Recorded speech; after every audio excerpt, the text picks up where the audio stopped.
All right, good morning. Can everybody hear me okay using this? All good? All right, thank you. First of all, good to see everybody here this morning. I'm filling in for Troy today. We'll be continuing the study of Genesis that he's been doing in here on Sunday mornings. So before we get started, we'll open up with a prayer and then we'll jump into our study for today. So if you'll pray with me. Heavenly Father, you are so good to us, and we praise you, and we thank you for the ability to be here today and gather together as like minds to study your word this morning, and then here in a little while to worship you, Father. We give you the glory and the praise and the honor, and we thank you for giving us the word so that we can know your will. Father, as we go through this Bible class, pray that the things that I teach are in truth. And Father, again, we just thank you and thank you for loving us. In Jesus' name, amen. All right, so as you've been in this class, you know that Troy's been going over Genesis here and that this is a book of beginnings. And I really like this slide here that he put together. This is going to be the only slide that I have in my PowerPoint today, which I just copy and pasted, so real creative of me.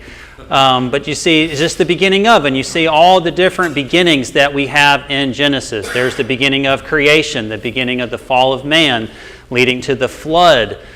And then you can even see where, in the subcategories from chapters 1 through 11, the beginning of human race for the four major events, those things with the creation, the fall, the flood, the nations. And then the history, the first 2,000 years of the history of the earth. And then jumped into 12 through 15, you had that new covenant with Abraham. And then bitter rivals, which he started last week between Sarah and Hagar, which we'll finish up today. Chapter 20, we'll get to that, and then we should probably get through 21 and 22 today. At least that's my goal. So we'll start with Abraham and his family being the chosen family, starting with Isaac, and then you can even look at the subcategories there. So just a whole complete book of beginnings. Very interesting, covers so many years of history. So much is in Genesis. It's really a neat study. You may not know that those kids who are participating in Last to Leaders, this will be the book that they will be studying. So say a prayer for them that they've got to do an in-depth study of 50 chapters in a course of a couple of months before they go to convention. So that'll be a big task, but I know their teachers will be up for getting them ready for that. So, so let's, without let's just go ahead and we'll pick back up. So we're going to finish up into chapter 20, which is the end as Troy has categorized this as bitter rivals between Sarah and Hagar. And just to kind of summarize, why are Sarah and Hagar, why are they considered bitter rivals? Let's start off with some nice softball questions for you. Why are Sarah and Hagar considered bitter rivals?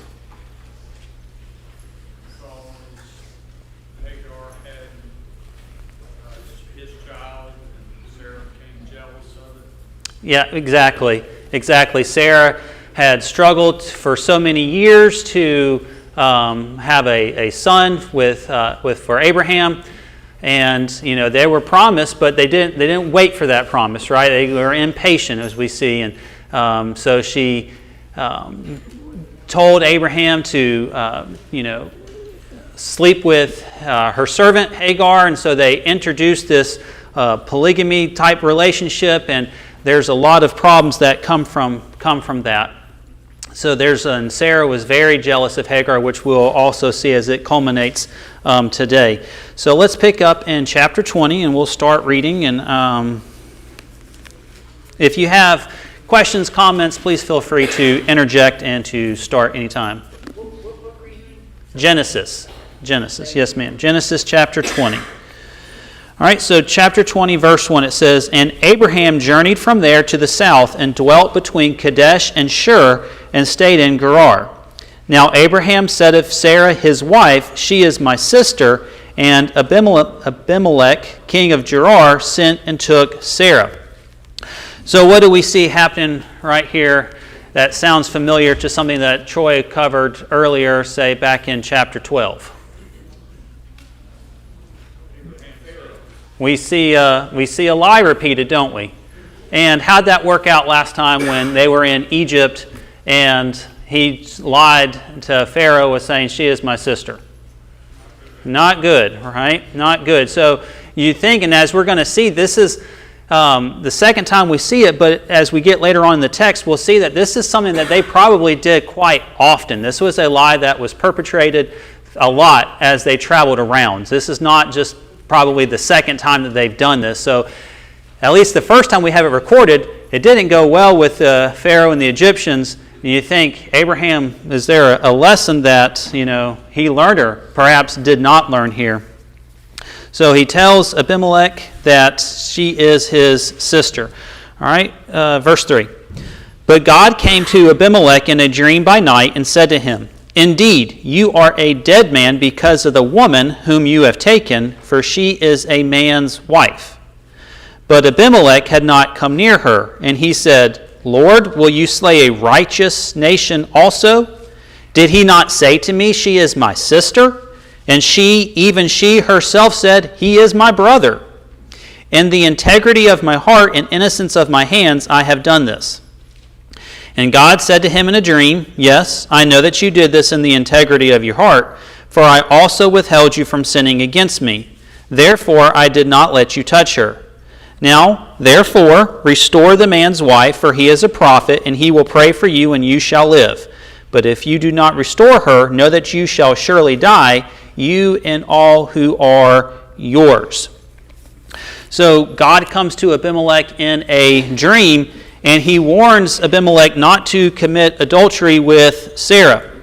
And so, why?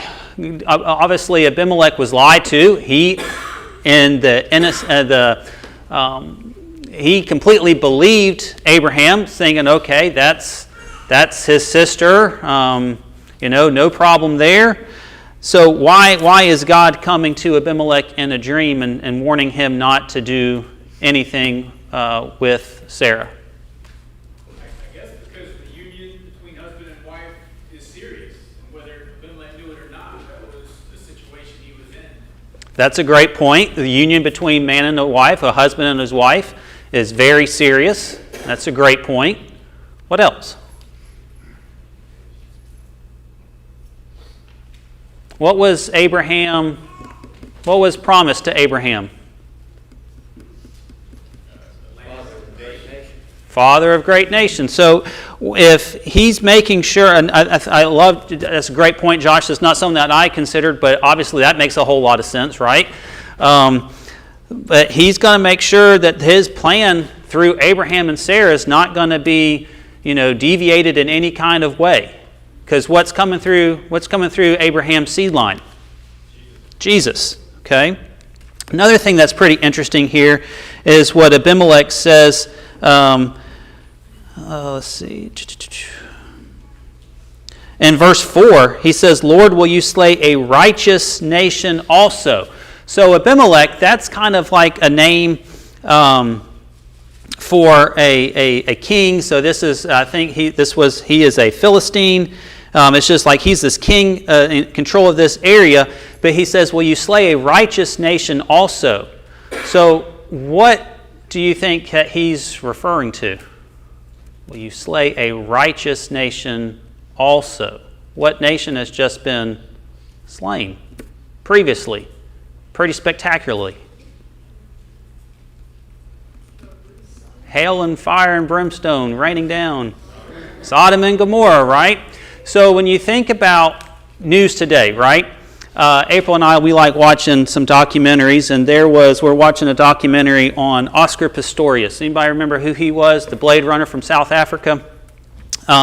Pretty interesting story. We're 3 out of the 4 parts, but when for those you don't know, he was a double amputee who was a tremendous runner, just wiped the floor with the Paralympics, and then he was so talented that he actually qualified for able-bodied, for the regular Olympics, and he competed against able-bodied athletes.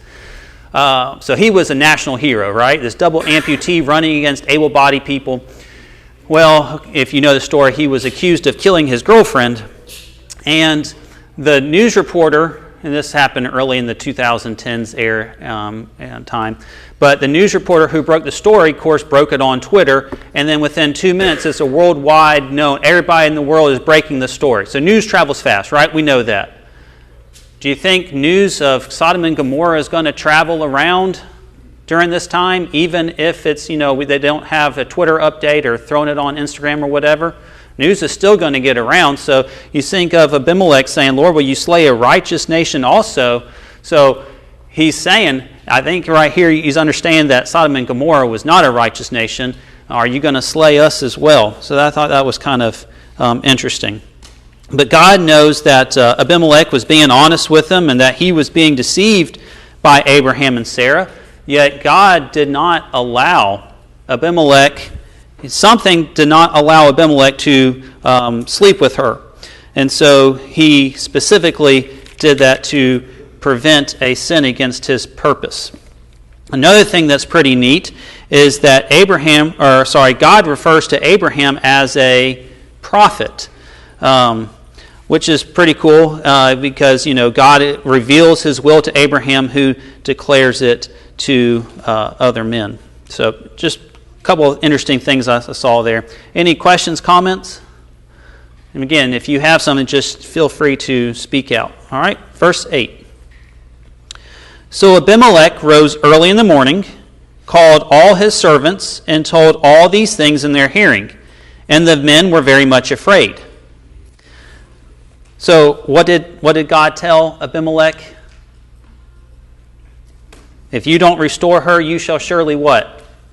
Die. So he has this in his dream. How many of you have dreams before where it wasn't a good dream and you have trouble going back to sleep? Right? Do you think this was that case, or just one of those cases where you have a dream and you fall asleep, you wake up and you go to sleep and you go right back into your dream and everything, you're just, oh man, this is great. I'm sure he was turning over all night long, right? So he rose early in the morning. Well, he's not sleeping in. Why? He's worried. What does he need to do? He's got to go restore Sarah. Why not? If he doesn't, what's going to happen? You shall surely die, that you and all who are yours. So when the servants heard that, don't you think it makes sense why the servants, it says right here, and the men were very much afraid? Okay. And Abimelech called Abraham and said to him, what have you done to us? How have I offended you that you have brought on me and on my kingdom a great sin? You have done deeds to me that ought not to be done. Then Abimelech said to Abraham, what did you have in view that you have done this thing? And Abraham said, because I thought, surely the fear of God is not in this place, and they will kill me on account of my sister. But indeed, she is truly my sister. She is the daughter of my father, but not the daughter of my mother, and she became my wife. So they're half-siblings. 13. And it came to pass when God caused me to wander from my father's house that I said to her, this is your kindness that you should do for me in every place, wherever we go. Say of me, he is my brother. So here you have Abraham, who God has spoken to, who Abraham is described as God as a prophet, being rebuked by Abimelech, right? Why? Abimelech rebukes this great patriarch and makes Abraham does not look like he's in a very good light, right? The way that Abimelech is talking to me, it's the truth. Like, why would you do these things? And we learned that Sarah is Abraham's half-sister, so it's kind of like that case of, is he telling a lie? Technically, no, but is he telling the truth? Also, no. He's not telling the truth, but he's not necessarily telling a lie. But if you're being deceitful, then he's not being truthful. And as we see right there in 13, this is your kindness, talking to Abraham, referring to Sarah, talking to Sarah, that should you do for me in every place, wherever we go, say of me, he is my brother. So this is a strategy that Abraham and Sarah have employed many times. 14. Then Abimelech took sheep, oxen, and male and female servants and gave them to Abraham, and he restored Sarah his wife to him.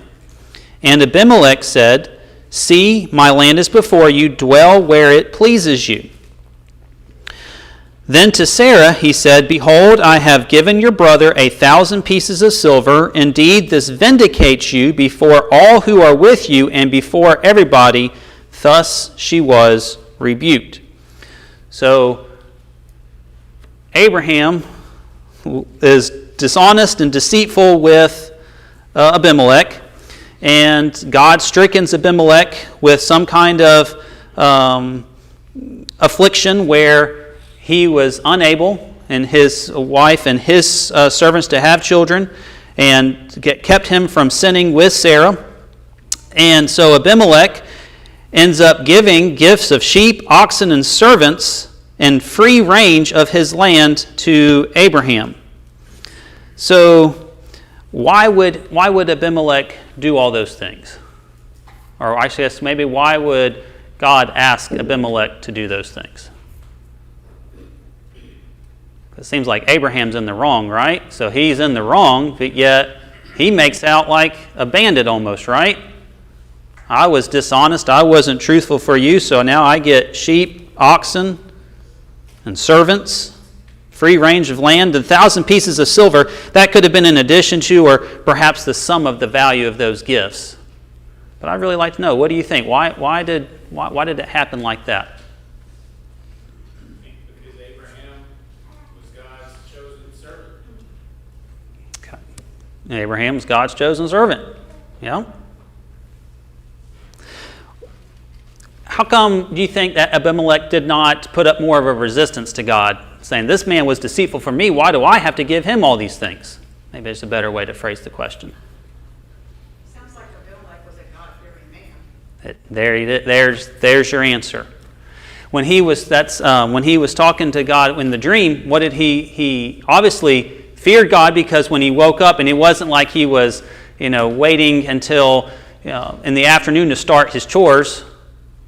All right, I'm just kidding. Looking at my children there. That's just a joke. I told them I was picking on them this morning. They didn't believe me. Corey's looking at me like, I do my chores. What are you talking about? He got to it early in the morning. He was very fearful. His servants were fearful. They were going to make sure that's what God told him to do. I'm going to do it. Okay? He was very anxious that, Abimelech was very anxious that no one, especially God, could find fault in him for taking Sarah. I love that answer. Yes, ma'am, that's absolutely correct. Okay, 17. So Abraham prayed to God, and God healed Abimelech, his wife, and his female servants. Then they bore children, for the Lord had closed up all the wombs of the house of Abimelech because of Sarah, Abraham's wife. So Abraham does praise to God, and God heals whatever that affliction was that kept Abimelech's wife and servants from not allowing them to bear children. So that's chapter 20. Any thoughts or comments on chapter 20 or this section in general of bitter rivals from chapter 16 through 20? Okay. All right, so now we're going to move on into chapter 21. And of course, this gets into, as Troy has categorized, this gets into the chosen family. And 21 through 24 has a lot to do with Isaac, and we will still see some of that bitter rivals bleeding over into some of this. So let's go ahead now, pick up in chapter 21. And the Lord visited Sarah as he had said, and the Lord did for Sarah as he had spoken. For Sarah conceived and bore Abraham a son in his old age, at the set time of which God had spoken to him. So Isaac is born as the Lord promised. Can somebody read 2 Peter 3:9 for me? 2 Peter 3:9. I know Josh is up for it. The Lord is not slack concerning his promise, as some men count slackness, but is long suffering toward usward, not willing that any should perish, but that all should come to repentance. All right, so God wants all to be to repentance, but at the beginning of that, he's not slack for his promises. He promised Sarah and Abraham years ago that he would give them a son. Okay? God may take a long time with what we perceive as time, right? As what we perceive as a long time. But he's always going to do and finish what he says he's going to do. We talk about Joe Wilson, I've heard him make this point, like God is outside of time. He's not bound by our time restrictions. So what we see as a long time or a short time doesn't apply to him. So another lesson that we see right here, and with inspiration to Peter telling us that the Lord is not slack, we see right here, God keeps his promises, right? Every time you see in the Bible that something is promised, it comes to fruition. So that's just another good example of us making sure that we're ready with our salvation. Okay, so let's continue. Verse 3. And Abraham called the name of his son who was born to him, whom Sarah bore to him, Isaac. Troy mentioned this last week, but Isaac means, what is Isaac mean? Laughter, that's right. So what did Sarah do when she heard those men tell Abraham that she would give him a son? She laughed, that's right. So when she heard that she was having a son all those years ago, she laughed. And then think about the wider context. When do people usually laugh? When we have what? Joy. Yes, when we have joy, we laugh, right? When we're filled with those. So in a wider context, think of the joy that is available to all people through that seed line, through one of the promises that was made to Abraham carried through his son Isaac, right? Jesus. Think of that joy that we have.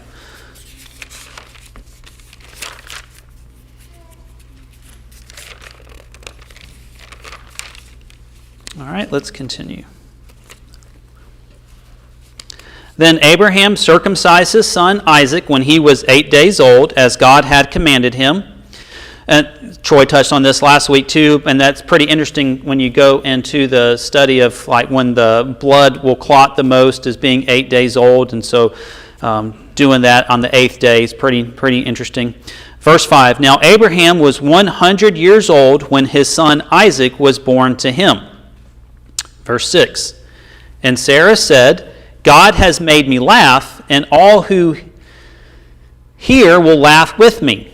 She also said, Who would have said to Abraham that Sarah would nurse children? For I have borne him a son in his old age. So we see finally this has come to fruition for Sarah, for the promise. She has a son, and you imagine, how did she look at Hagar? How does she look at Hagar? Always just, what would be a descriptor that you would give Sarah towards, I think it was already mentioned, towards Hagar? Jealous, right? She had something that she probably so desperately always wanted to have, a child, right? So desperate that they would introduce, she would go to that extreme of just saying, sleep with my servant and have a child through him, so at least maybe you'd have something, since I'm not able to do anything for you. But now she has a child, and you see her joy. All who hear will laugh with me. And she can't hardly believe it. Who would have said to Abraham that Sarah would nurse children? For I have borne him a son in his old age. So we see the just absolute joy that Sarah has. Verse 8, So the child grew and weaned, and Abraham made a great feast on the same day that Isaac was weaned. Does anybody know about the age in ancient Israel that mothers typically stopped nursing their children? Does anybody know that? Okay, it was about 2 to 3 years old. So that seems like a long time, perhaps. So I told April that, and she said we threw a feast because he was weaned, and she goes, well, you know who was celebrating the most, don't you? And I was like, who? She's like, Sarah. Sarah was celebrating the most there. So I thought that was interesting. Verse 9.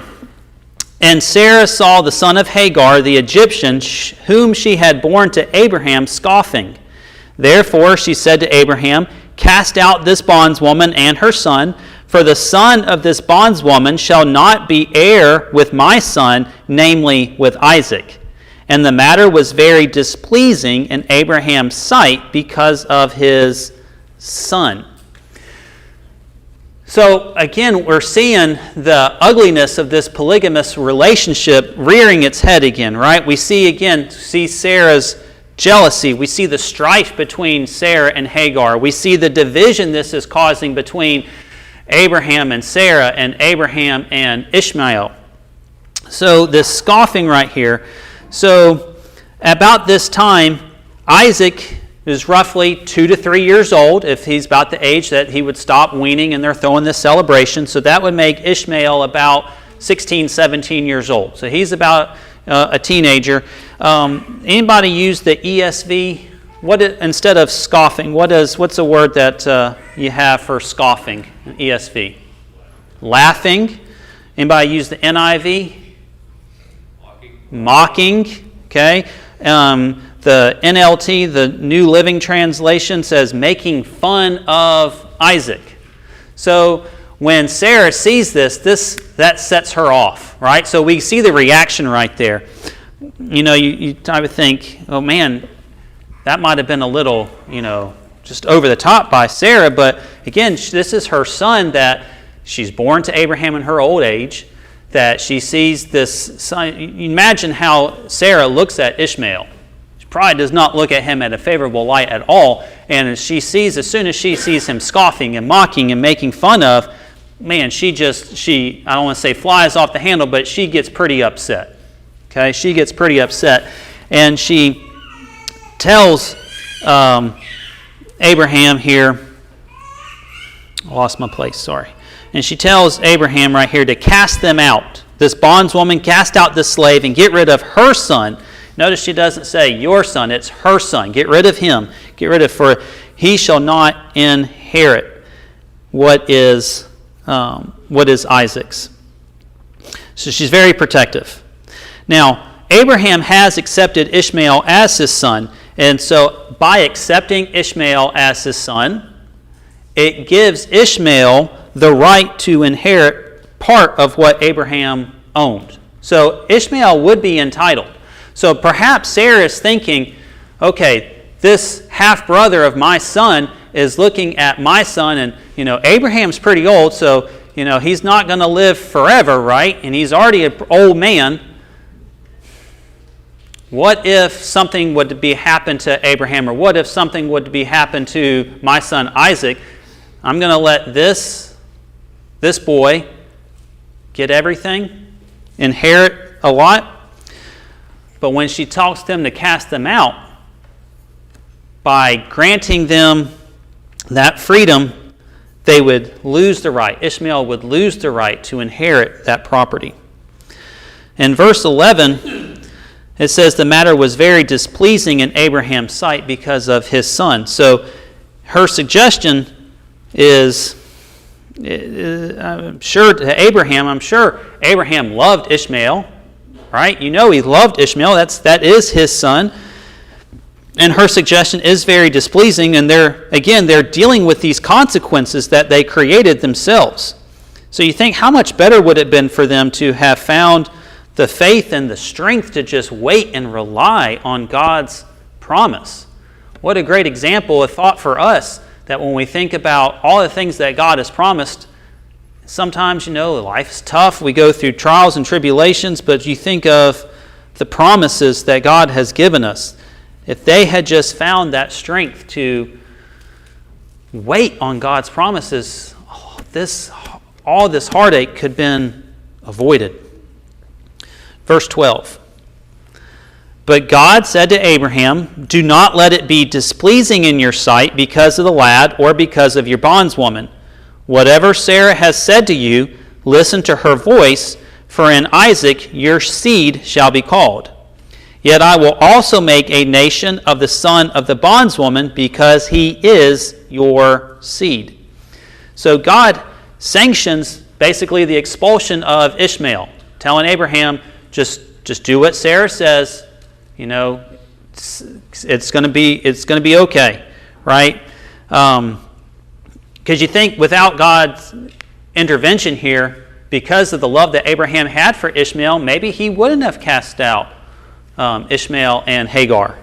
He may not have listened to Sarah, but God tells, whatever Sarah says to you, do it. So again, he repeats and lets them know that Isaac is the promised seed. All those promises that God has given Abraham is going to go through his son Isaac and not Ishmael. And so God, to help alleviate the heartache of sending Ishmael away, God tells Abraham that, Ishmael will be a great nation too. So God gives him that promise. And you think, Abraham's listening to this. Okay, Abraham listened to God, and he told that, God told Abraham that, he would have a son, and here we go, we have a son, and he's 100 years old, so he's got to be thinking, okay, God has said this. He says he's going to make Ishmael. That would help him out a lot, to let Ishmael go. 14. So Abraham rose early in the morning and took bread and a skin of water, and putting it on her shoulder, he gave it and the boy to Hagar and sent her away. Then she departed and wandered in the wilderness of Beersheba. And the water in the skin was used up, and she placed the boy under one of the shrubs. Then she went and sat down across from him at a distance of about a bowshot, for she said to herself, let me not see the death of the boy. So she sat opposite him and lifted her voice and wept. And God heard the voice of the lad. Then the angel of God called to Hagar out of heaven and said to her, what ails you, Hagar? Fear not, for God has heard the voice of the lad where he is. Arise, lift up the lad and hold him with your hand, for I will make him a great nation. Then God opened her eyes, and she saw a well of water. And she went and filled the skin with water and gave the lad a drink. So God was with the lad, and he grew and dwelt in the wilderness and became an archer. He dwelt in the wilderness of Paran, and his mother took a wife for him from the land of Egypt. So the next day, after God has told Abraham to go ahead and send Ishmael and Hagar out, listen to Sarah. They're sent on their way, and Hagar heads towards Beersheba, which, in studying for this, is in the direction of Egypt. Of course, where was Hagar from? Egypt. So she's heading towards her home, but it says she wanders around in the wilderness. She wandered, so she's probably lost, right? She's probably lost. They run out of water, but God answers her grief. So we see the promise for Ishmael is given to Hagar, and then of making a great nation. And we saw that also in chapter 16, where God had promised that he would make Ishmael a great nation. So we see that again, and Ishmael grows and marries an Egyptian. Okay. Any thoughts or comments on that before we move on to the next section here in 21? I see, even though it's said back in, I think, chapter 9 or 10, that it was counted to Abraham as righteousness, he believed God, that he would have a son, and he still let his wife talk him into, going ahead and pursue him sleeping with Hagar. So God took a bad situation, even though he was already said that Abraham was counted as righteous for that, and he sinned, but he turned it into something good. Right, that's a great point. Abraham was by no means perfect. Made lots of mistakes, and we see that. And anytime, I don't know about a lot of y'all, but anytime I read and find, of course, Abraham's counted as, a hero and a strong man of faith, but you see his mistakes. So when I look back at, previous mistakes that I've made in my life or mistakes that I know I'm going to make, sometimes we have to give ourselves a little bit of grace, right? We don't need to be so hard on ourselves, because we see these heroes of the Bible make mistakes, and sometimes they're pretty awful mistakes. Saul, of course, is a great example of that. Good. Anything else? Okay, let's keep going. 22. And it came to pass at that time that Abimelech and Pichol, the commander of his army, spoke to Abraham, saying, God is with you in all that you do. Now therefore swear to me by God that you will not deal falsely with me, with my offspring, or with my posterity, but that according to the kindness that I have done to you, you will do to me and to the land in which you have dwelt. And Abraham said, I will swear. Then Abraham rebuked Abimelech because of a well of water which Abimelech's servants had seized. And Abimelech said, I do not know who has done this thing. You did not tell me, nor had I heard of it until today. So Abraham took sheep and oxen and gave them to Abimelech, and the two of them made a covenant. And Abraham set 7 ewe lambs of the flock by themselves. Then Abimelech asked Abraham, What is the meaning of these 7 ewe lambs which you have set by themselves? And he said, You will take these 7 ewe lambs from my hand, that they may be my witness that I have dug this well. Therefore he called that place Beersheba, because the two of them swore an oath there. Thus they made a covenant at Beersheba. So Abimelech rose with Pichol, the commander of his army, and they returned to the land of the Philistines. Then Abraham planted a tamarisk tree in Beersheba, and there called on the name of the Lord, the everlasting God. And Abraham stayed in the land of the Philistines many days. So Abraham obviously is growing in power and posterity. And Abimelech wants to make sure that there's peace between the two of them, right? He wants to make sure that there stays peace between them. Abraham agrees. He no doubt remembers the favors that Abimelech granted to him that we read about earlier in chapter 20. So, of course, this is in the desert, and water is life, right? And so they have this well. They would have had to work hard to dig this well, to get through all the dirt and the rocks, to get to the water. And these would be places where, people would kill somebody else to take control of that well. And so we had some men of Abimelech's men seize that well, and Abraham's like, hey, what's going on? We had a peace treaty. Like, why are your men doing this? And Abimelech's just like, I didn't know about it. What do you want me to do? And so Abraham gives those gifts to Abimelech to prove that, that was the well that he dug, and it smooths everything out, and everything, as far as that goes, works out for them. All right, 22. Now it came to pass after these things that God tested Abraham and said to him, Abraham. And he said, Here I am. Then he said, Take now your son, your only son Isaac, whom you love, and go to the land of Moriah, and offer him there as a burnt offering on one of the mountains of which I shall tell you. So several years have passed between 21 and 22 where it picks up. And he's asking here to take your son and offer him as a burnt offering. So this son that was given to Abraham by the Lord through Sarah, God is asking for him to give him up as a offering. And so when people, I think, who don't know the Bible, when they hear this, they're just like, how could a God ask a father to do that to his son? How could a father put his son on an offering to slay him as an offering? But what God is asking of Abraham here is just his utter, complete spiritual surrender. All right, let's move quickly. Troy may have to pick up here next week because I no way I'm going to finish this, but we'll give it a go. Verse 3, So Abraham rose early in the morning and saddled his donkey and took 2 of his young men with him, and Isaac his son, and he split the wood for the burnt offering and arose and went to the place of which God had told him. Then on the 3rd day Abraham lifted his eyes and saw the place afar off. And Abraham said to his young men, Stay here with the donkey, the lad and I will go yonder and worship, and we will come back to you. So Abraham is up very early to do God's will for him. And again, imagine, if you can, the pain and anguish that Abraham had to be feeling. He's being obedient, but it's not something that I'm sure he's obviously looking forward to. So you think about, what are his emotions right now? All right, here we go. All right, Isaac, come on, it's time to go sacrifice you.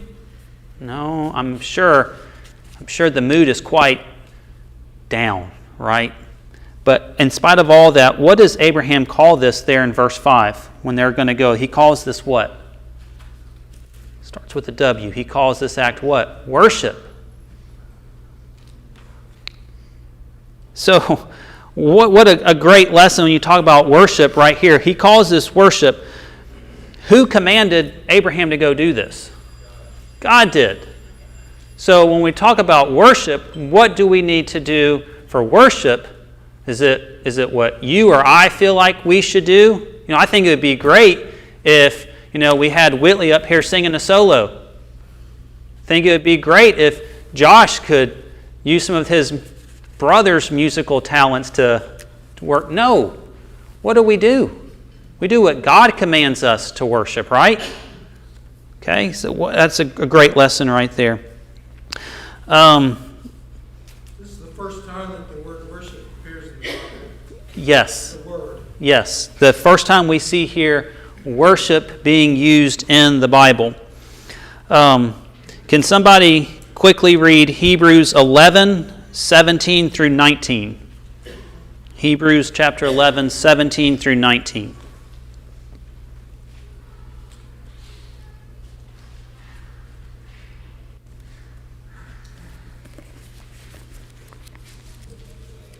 Maybe I'll beat you there. Got it. By faith, Abraham, when he was tested, offered up Isaac, and he who had received the promise was in the act of offering up his only son, of whom it was said, "Through Isaac shall your offspring be named." He considered that God was able even to raise him from the dead, from which, figuratively speaking, he did receive him back. By faith, Isaac invoked future blessings on Jacob and Esau. How far? That's good. Thank you. Thank you, brother. So, Abraham, noticed earlier, even that there in verse 5, after he calls it worship, he says, "We will come back to you." Elementary school age children can tell us that we is singular or plural? It's plural, right? So it's not just Abraham who's going to be walking back down after sacrifice. In his mind, he's got this faith that even if he goes through with this, that God is going to do what with Isaac? Restore him. So we see, and there's a lot of parallels, and I wish I had time to get into this because this is such an interesting study that, to be quite honest, I didn't quite connect all the dots myself. But if you do a study of Jesus and Isaac here, it's tremendous, all the parallels that they have between Isaac and Jesus. It's a really neat study. Troy is going to have to finish this chapter next week, so do that before we'll continue here, but do that before next week. It's pretty neat. Abraham had great faith that God would restore Isaac, even if he goes through and does sacrifice.